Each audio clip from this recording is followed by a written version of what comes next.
management solutions to financial institutions. We're now working with more than 1,000 institutions across the country in areas like the HELOC, stress testing, credit analysis, risk rating, loan administration, workflow, and purchase loan accounting. At this time, I'd like to go ahead and introduce Mr. Anson Cooley of Synergy Credit Union Consulting. Anson is the founder and principal of Synergy Credit Union Consulting, and he is a former examiner where he performed safety and soundness examinations for institutions ranging from 100 million in assets to 8 billion in assets. His firm provides a variety of services, including risk management services, as well as credit administration support. He has the opportunity to work with many institutions on a regular basis and is here to share best practices from his learnings and experiences. So at this time, we'd like to go ahead and turn it over to Anson to get started with today's webinar. Thank you, Billy. I just wanted to thank Stageworks for this opportunity to present this timely material to these credit unions. As you mentioned, my name is Anson Cooley, and I'm the founder and principal of Synergy Credit Union Consulting. As you can see on the screen here, we specialize in risk management services, MBL loan review, retail audit, and one of our newer services is credit administration support. And this is for credit unions that just need additional assistance instead of hiring another full-time employee, being able to outsource certain processes, whether it be certain MBL underwriting, appraisal review, performing your annual reviews, as well as managing your ALLL and your stress testing process. So what I'm going to be here discussing today is going to be HELOC risk, and I'm going to briefly go over our agenda. And so we're going to start off by talking about what is the source of the current HELOC risk that everybody's been discussing, as well as what are the regulatory expectations and what are the best practices for HELOC management. Lock in, you're going to enjoy this presentation. It's going to be upbeat, it's going to be fun. As you can already see, this isn't your normal PowerPoint presentation. This is called a Prezi. So this is you're going to want to watch it, you want to stay attentive because it's going to move, it's going to be interactive. And so what we're going to begin off talking about, what is the current source of HELOC risk? And also at any point, just want to mention to you, at any point in time, if you have a question, please feel free to type a question in, and Billy will make sure he gets over to me. We're going to open it up right now for our very first polling question. Billy, go ahead and take that over for me. Great, thanks, Anson. So wanted to launch up that first poll question. It simply asked, what is your estimation of your HELOC risk, high, moderate, or low? So if you could take an opportunity here and vote based on what you think, we'll share those results.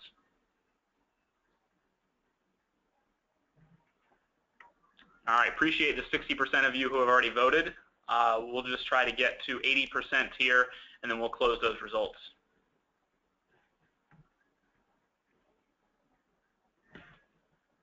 All right, great. Thank you, everyone, for taking the opportunity to vote there. Anson, I'm going to go ahead and share those results here. It looks like 6% with high, 44% moderate, 50% low. So I'll turn it back over to you. All right, thank you. So hopefully what we'll be able to address today is for those of you that feel like you have higher risk in your HELOC portfolios, be able to provide you with some specific things that you can do over the next couple of weeks to address this risk, identify the risk, and manage it. And then for some of you that may feel as though you have a lower risk, give you the tools to be able to dig deeper and maybe assess that your risk might be moderate. Maybe you don't have the tools in the MIS to dig deeper and to understand what HELOC risk you have in your portfolios. And so that's our agenda for today. So let's go over real quickly, what is the source of the HELOC risk? Now, if you look at the chart here, it's called the bubble era HELOC risk resets by year. So what we're talking about with HELOC resets, we're talking about the vintage of HELOCs that we made back in 2004, 2005, 2006 that are coming up on their 10-year vintage, where they may be resetting and it might be time for them to amortize out, as well as they're no longer allowed to be drawn upon. So what you're looking at this chart here, this is the total number on the bar chart from top to bottom, the total number of active HELOCs in the country right now as described by Realty Track. Okay, so this is the total number of HELOCs in the country. Okay, now what you see with the bar chart coming from left to right with the box is the total volume of HELOCs resetting. Okay, so of that total number, you can see the volume of HELOCs that are set to reset in 2005, in 2006, 2015, 2016, 2017, and it kind of drops off into 2018. And so it kind of begs the question, what is the risk in your portfolio? Because this is a picture of in all the financial institutions and all the credit unions, this is the risk associated with that number of active HELOCs in their portfolios. Let's move on to the next type of risk, the payment shock risk here. All right. Also, as described by Realty Tracker here, we have from 2015, the darker orange bar shows the average monthly payment. Okay, so if you look on the left side there, the average monthly payment for HELOCs is around $250. Okay, the average interest-only payment is somewhere about $125 in 2015. And so as those borrowers start hitting that P&I, they're going to see a significant increase in that payment. We need to know what borrowers are going to be affected by that and what's going to be their plan of action. And you can see through 2016, 2017, and 2018 how that payment can rise as we put them, based on the terms, have to put them on an amortization, a reasonable amortization schedule.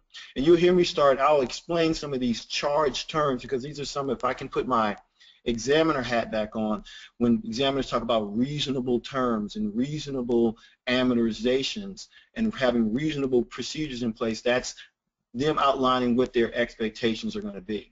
And so just take a look. This kind of gives you an idea of how this can potentially affect your portfolios. If you're seeing some past dues uptick, this could be the reason why, because your HELOC payments are resetting and your borrowers are going into that repayment phase. So that's the second prong of the HELOC risk. First one is the volume of HELOCs in your portfolio. The second is the payment shock that may occur as a result of them maturing and we having to amortize them out. And the third prong in it is the collateral values on those HELOCs. So if we think back in 2004, 2005, we were making some of those loans in the height of the real estate boom when some of the real estate prices were inflated. So what this chart is communicating is that from left to right in 2015, those are the numbers of total properties with resetting HELOCs that are underwater, okay? With the one at the top, it just gives you from the 54% to 62%, it just gives you the ones that are seriously underwater, and that's those properties that have a loan to value over 125%. So when you think about this, it's basically saying, okay, when you have issues with the payment, we're going to eventually have to evaluate the collateral itself. And when we have to evaluate the collateral, we need to know what our risk is in that particular portfolio. All right. So just just kind of digest that for a moment there. All right, moving on to the next slide. So what is the source of the HELOC risk? So the answer is the volume of the HELOCs in the financial institution's portfolio. The second answer is the payment shock that may occur with our borrowers. And the third is the value of the collateral securing the HELOCs. Okay? So what are the questions for you to answer? How many HELOCs do we have in our portfolio? What is the value? What is the volume as a percentage of total loans, as a percentage of our capital? Okay? And what is the potential for that payment risk? And then what are our values of the properties that are securing our HELOCs? All right, so those are the questions and those are the answers. So one of the things that we want to make sure is that we're answering those questions and that we're just not doing and operating and managing our HELOCs on an ad hoc manner. So what are our regulatory expectations? What do your regulators expect you to do? What does the NCUA expect out of you? They want you to have prudent underwriting for renewals, extensions, and rewrites, okay? And that a lot of that's outlined specifically in the NCUA 03-CU-01. That's loan charge-off guidance, okay? So that's NCUA Credit Union 03-CU-01. That goes over what the NCUA's expectations are for your renewals, extensions, and rewrites. So if you throw that into Google, it'll come up as a PDF, and you'll be able to kind of get that guidance directly from them, okay? They also want a use of well-structured and sustainable modification terms, meaning how do you get to well-structured? Specifically, you're going to have to analyze your borrower's financial conditions. So you're going to have to identify the borrowers that may have some, when you underwrote the loan, they may have barely made it through your underwriting process. Those are the individuals that you want to, your members that you want to reach out to first to identify and create a program for them so that they can adjust to the new payments, okay? But you want to make sure that the modification terms are well structured and sustainable. And I would add consistent. You don't want to, you want to make sure that each branch in your network are doing the modifications in the same manner, okay? In addition to that, you want to make sure you have appropriate accounting, reporting, and disclosures of your troubled debt restructures, okay? And so your regulators are going to expect you to, one, be aware of the modifications that you're doing for the HELOCs that are deemed to be TDRs, and you want to make sure that you're reporting that to your board, and then also they want to make sure that you're accounting for them properly based on the guidance, right? In addition to that, they want appropriate segmentation analysis of your end-of-draw ALLL process. And what do you mean by end-of-draw? So these are your HELOCs that, again, are at their end of draw. You can no longer draw on that HELOC, and now we're going into the amortization stage, okay? This is where, right now, just if you think about your allowance, you have it segmented, maybe your car loans, okay, your NBL portfolio, your 1 to 4 family portfolio, and then you may already have HELOCs as a separate Fast 5 pool, if you will. You may want to take from that particular pool and create a separate segment so that you can identify that and communicate to your regulators that you have identified the risk and that you're setting provisions aside for that separately. So those are the type of expectations. And when I guess if I can opine for a moment, this is going to be something that's going to come up. You're going to start seeing in your pre-exam questionnaires, and you're going to start seeing a little bit more targeted reviews of your HELOCs because this guidance recently came out, so you're going to start reviewing for it. It probably gave you a bit of a head start, but they're going to eventually start holding you accountable for managing this properly.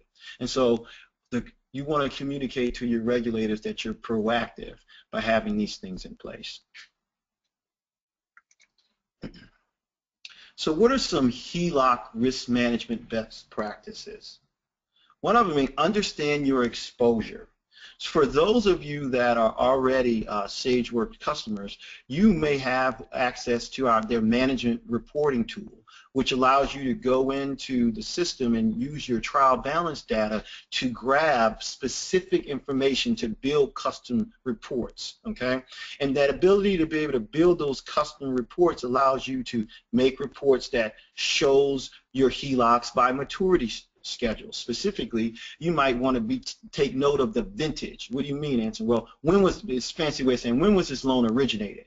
Because between me, you, and the fence post, we all know that back in 2005, 2006, we may have had, for lack of a better way of putting, looser underwriting standards for some of our home equity credit lines, okay, for some of our home equity loans, all right? And so when we go back and look at those individuals might have made it through our underwriting process, but when you get ready to hit them with that additional payment because it's maturing, those are the individuals that are going to have issues, all right? Also, we want to notate different product types.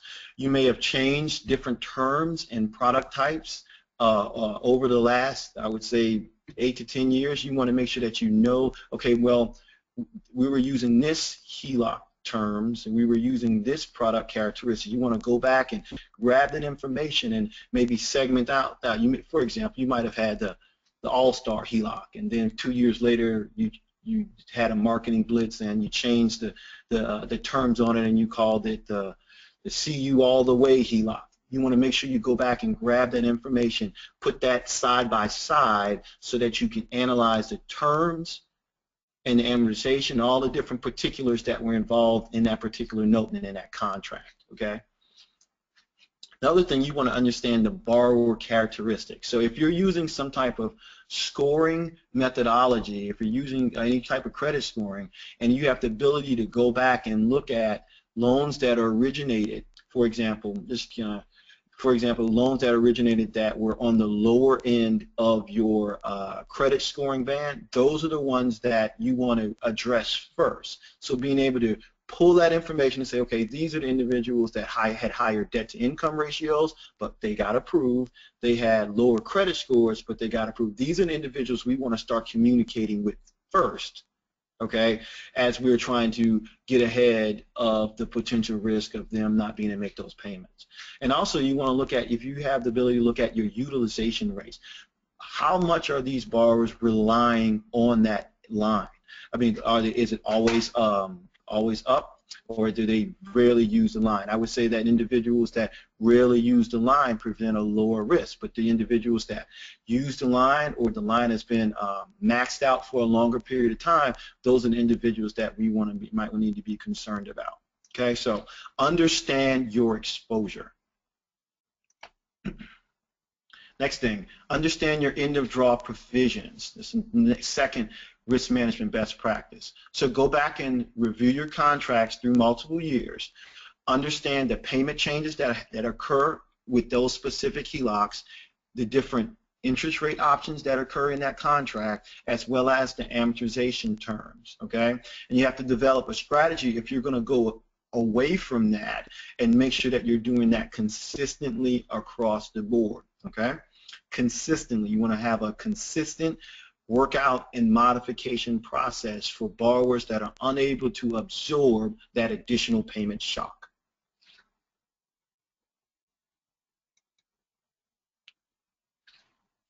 Okay, you want to make sure that you are consistent when performing renewals and workouts and modifications, okay?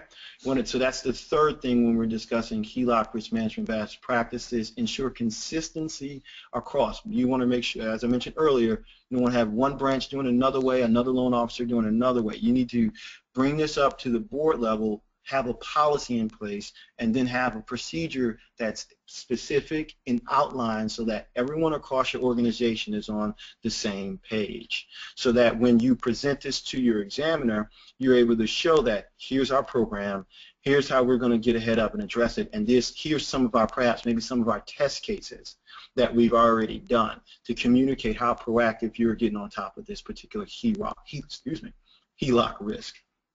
These programs should be based on eligibility, and payment terms be based on the borrower's financial condition. This isn't a one-size-fits-all situation. You want to make sure that you're going to have to, let me make this clear, in some instances, you're going to have to re-underwrite some of these loans, and that you're going to have to communicate with the borrower, and the borrower is going to have to give you updated financial information so you can properly assess what type of payment they can make if you're going to do a modification, okay? The second bullet, you want to avoid modifications that do not amortize the principal in an orderly and timely manner. You might have a borrower that after you look, they might be out of work, or after you look at their W-2, the updated tax return, that it's difficult to see a payment that they can fix. So you might be, I guess, tempted to take the amortization, extend it over 30 years or 40 years or something, I guess what the examiners would deem liberal. And you don't want to do that, because what will happen is they'll come in and look, if you've gotten into it and now you have a whole pool of loans with liberal underwriting, they're going to come in and criticize a large amount. You're going to have to go back in and rewrite those, or they may have some direct accounting ramifications that may occur as a result of that examination. Okay, so you want to avoid modifications that do not amortize principal in an orderly and timely manner. And so that's also addressed in the NCUA guidance as well. Okay, another another good piece of information that I just wanted to share with you. Now, this is for accounting and for accounting of TDRs.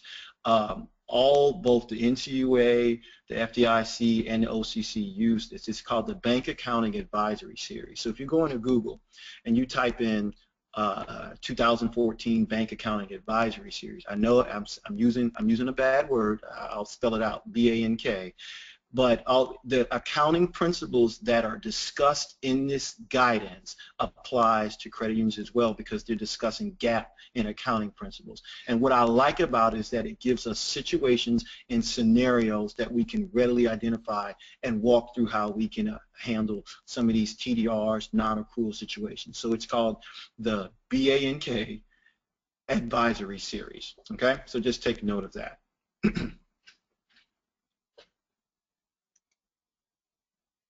Okay, so fourth thing for HELOC risk management best practices, you want to expand your ALLL estimation to include your HELOCs. How? Create separate pools for your certain types of HELOCs. Again, you want to make sure that you just don't have your HELOCs lumped into your 1 to 4 family or lumped into some other pool. You want to break that out, and you want to adjust your methodology. What do you mean by that, Anson? Well, you want to write out, okay, communicate to your regulator that you've identified it, that you've stratified the risk, you've looked at the different types of products, you've looked at the customers that have it, and you've looked at the collateral values that are securing those. And you can do that through by expanding your ALLL process. Okay?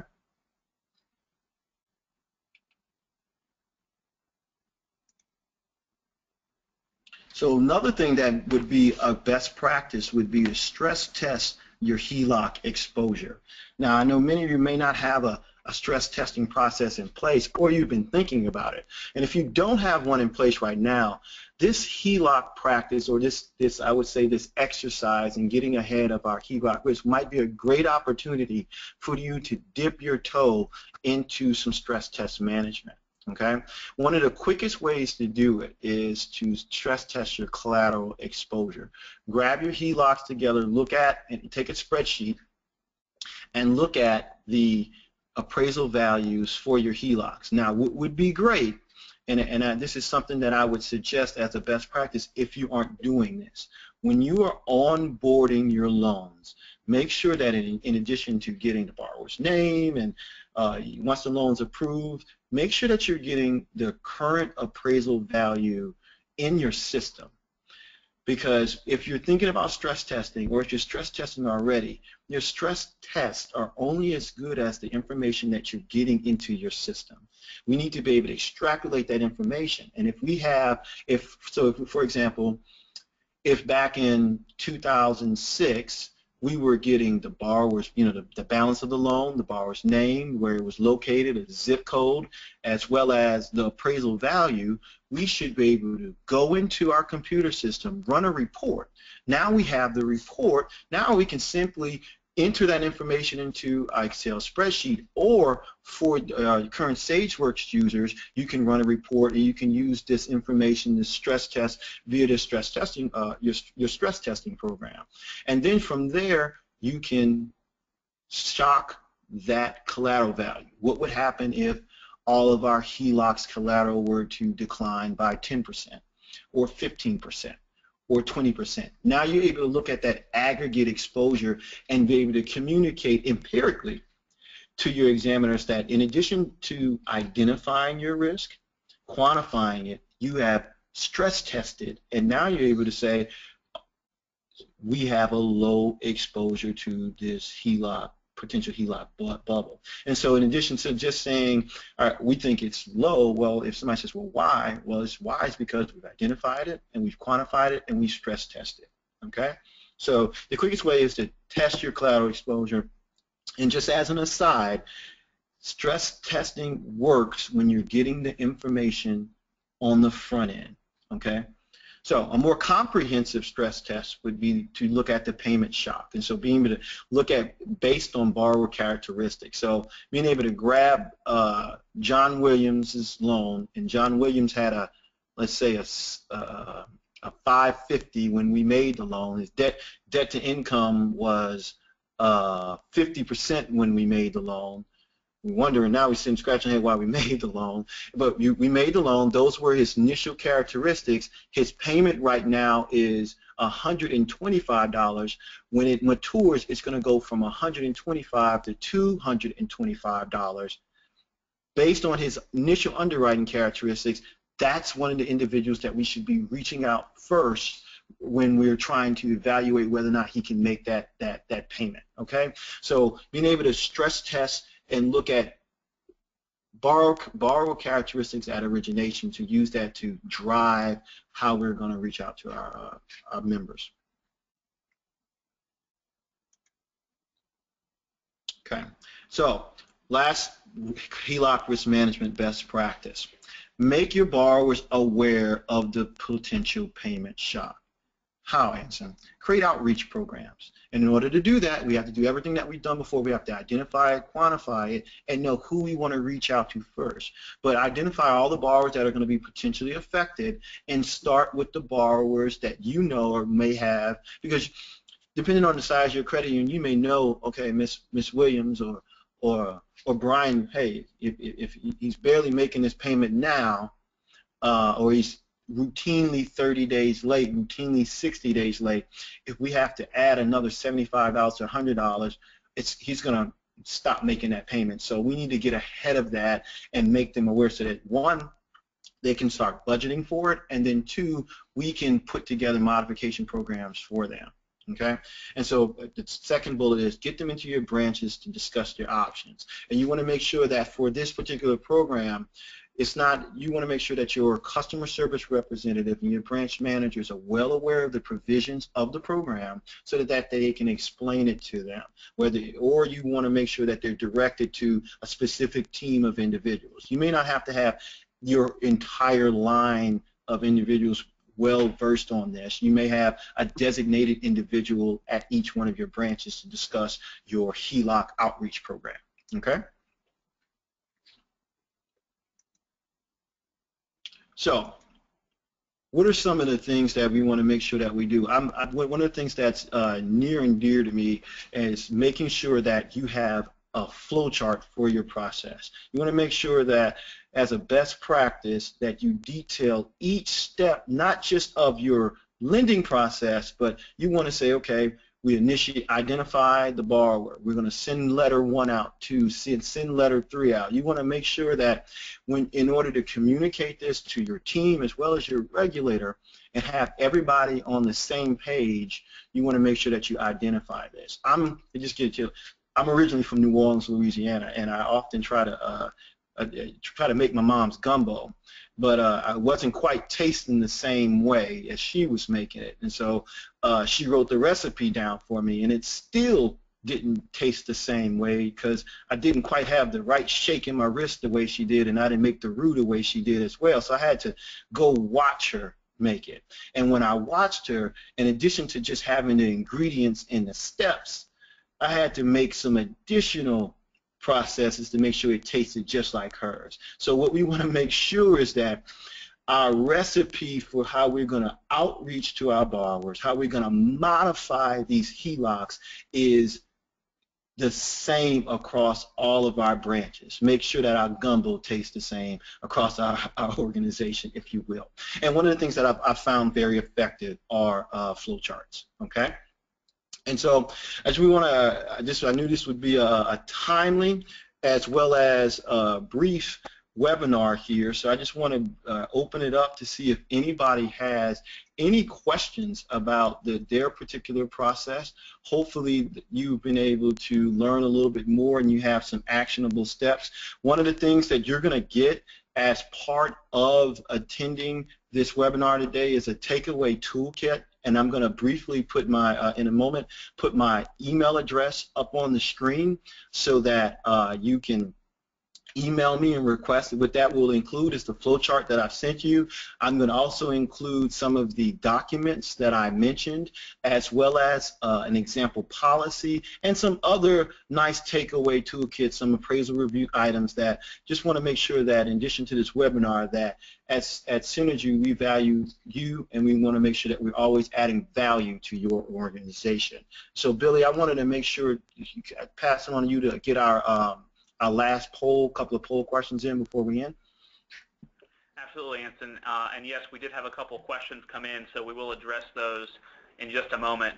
But I certainly wanted to give those on the call an opportunity to indicate interest in learning more about both Synergy Credit Union Consulting as well as Stageworks. So I'm going to launch up a quick poll question here. Please note that this is a question where you can select multiple, but would you be interested in learning more about Synergy's services? So either Synergy's risk management services, which covers loan review, internal audit, IT audit, compliance, credit admin support, including underwriting, appraisal review, HELOC, and stress testing, or their strategic planning facilitation. So you can select multiple options or just one there. We'll just leave it open for about 15 more seconds, as we've already had about 50% of you on the call vote.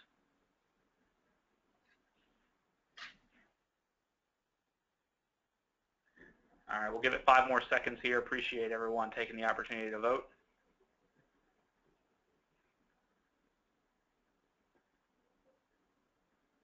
Okay, thank you.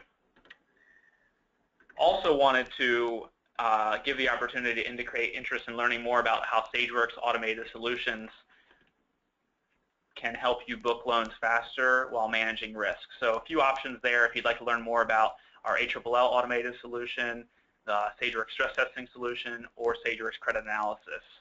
Certainly we also have some clients on the call today, so feel free to check that option as well.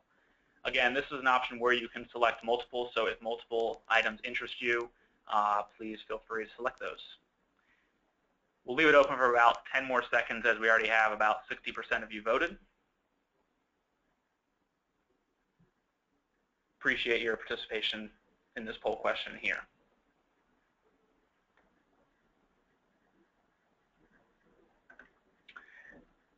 All right, so Anson, if you want to flip to that contact information slide, I do have a couple questions that have come in if you'd like me to go ahead and address those to you. Sure, and I'm going to go ahead, just want to go to this slide right here. That's my email address where you can, acooley@syncuc.com, where you can request the takeaway toolkit that I mentioned earlier. So I'll go ahead and I'm ready for the questions, Billy. Sure. So I'll just read a couple of the first one that had come in, Anson, and then turn it over to you. So the question was, is there a potential second-order risk where customers with HELOCs from other lenders may underperform on loans from me once their HELOCs reset? Yes, and so that's one of the things that you made, but I would say that the only way that you would know that is when you start seeing the payment risk, excuse me, not the payment risk, but when you start seeing late payments and you get the borrower in to your financial institution to assess the reason why. And so you may have the first mortgage, or you may have that borrower's car loan. This could be a concern for a lot of you credit unions that have large car loan portfolios, in that what do people pay first? And when you think about that, so if you don't have the actual HELOC and they have to pay XYZ institution down the street, that extra $125 might have been what they were using to pay your car loan. And so one of the things that you want to make sure is that if you're in any instance, whenever you start seeing any type of payment issue, get them in, and it's better. Excuse me.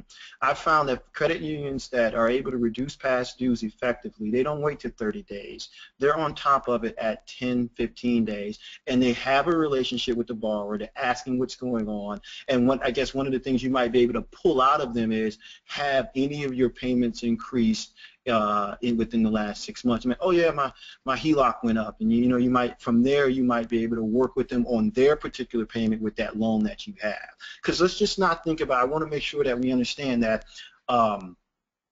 that trouble debt restructures and modification, they aren't bad words. They're effective tools for us to help our members. Okay. Next question. Yep. How do you adjust appraisal values determined at origination during your stress testing? Okay, and so one of the things that you can do is before you actually input that information, you could do an updated evaluation. Okay, that would be one step. And then also you could use some type of, I would say, estimated adjustment for the appraisal value based on your area. One way to might do that, to do that quickly and effectively might be to use a Case-Shiller report. Okay, that might be in that it would give you, you can go back and look at what the index was in 2006 for your area, your zip code, and then you can look at where the Case-Shiller index is now, and that would be something that your examiner can see empirically. That can be now for some of your smaller, more rural credit unions, or if you just completely disagree with the Case-Shiller is communicating, then you may want to do an updated evaluation to communicate the new comps and the new market in the area. Okay.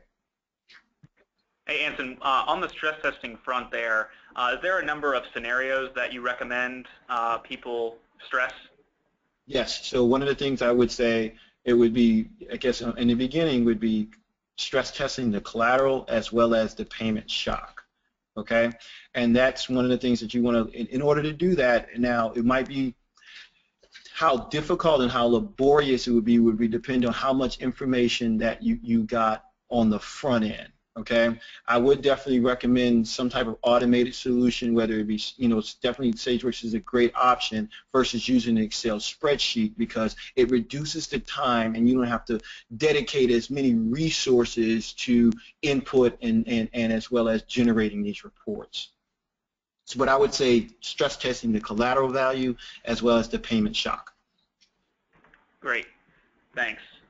One more question, if that's okay, Anson. How often do you recommend credit unions audit their HELOC or retail portfolios? I would definitely say annually. If they're not doing it already, you might want to, if anything, I would imagine that many credit unions are already auditing their retail portfolios. However, you may want to add some additional procedures to your HELOCs to make sure that you're assessing the HELOC risk, looking at the terms, and making sure that you're covering all the aspects of it. Specifically, I just made a mental note, I'm going to include in the takeaway toolkit retail loan documentation checklist. Okay, just to make sure that, don't assume, one of the things that I recommend, and just a quick best practice, if you have a borrower that you're going to get ready to do some type of modification, whether it be whether it be a 1 to 4 family mortgage or HELOC, before you have that conversation, audit the loan file. Okay, don't assume that it was underwritten properly and that that everything was signed properly. One thing that if you ever have to try to retrieve that property or foreclose on it, it's going to have to go to an attorney for discovery, and they're going to look over that documentation. If a signature's missing or a key document is missing, it's going to make it difficult and prolong the process. And so when you engage and before you reach out, look at the file, and if you're missing something and you decide to do a modification, include the document that you were missing as a part of that modification process, in the myriad of documents that you ask the borrower or your member to sign, because you want to make sure that you have your collateral secure.